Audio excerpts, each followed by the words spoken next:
सरदार साहब बिया थोड़ा तबीयत सी ठीक ही आ मैं ना सरदार साहब जेड़ा इलाके तो ना है ना जी अच्छा मैं ना चासा वंजे जिथे लगने लंबरदार होंदी पई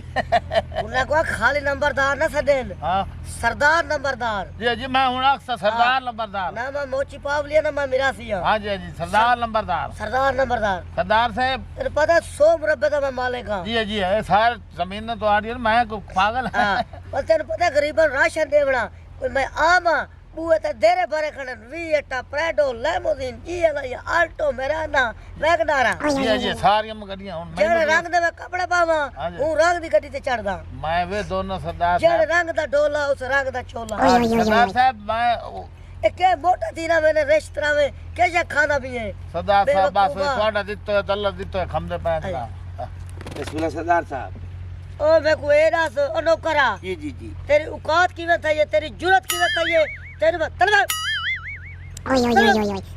एरास मैं जो ते को आके भाई एक किले दे विच 5 बोरियां सटणियां खा दियां ते दू क्यों सटियन ओ तेरी जुरत क्यों है पैसे जले मैं देवणे पानी मेरा है तू मामा लग दे तै क्यों नहीं सटियां बस मैनू साहब जी पता है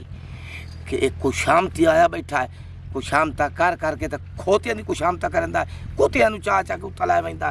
मैनू पता है ये पट्टी बैठा थे अपनी गलती ना बनने अपनी एक तो तुम्हारे ते हाथ चावड़े ने मैं कोई शर्म आंदी है मैं प्यो दी उम्र ते मैं नौकर रख गिदर एक कुशामती है सरदार साहब जब ओ एक मिनट यार तू इस तरह कर आ तू दवा ती वज खाद दे 3 बोरियां चा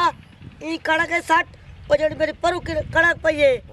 13 विगे उदे 60 15 किलो जेडी ओ पई है सामने बूए ते उन्हां दा भी ओ तो बाद जानवरां दा ख्याल रखो ठीक है नौकर भी तो नौकर बन के रहो मालिक बनने की कोशिश ना करो भाग ले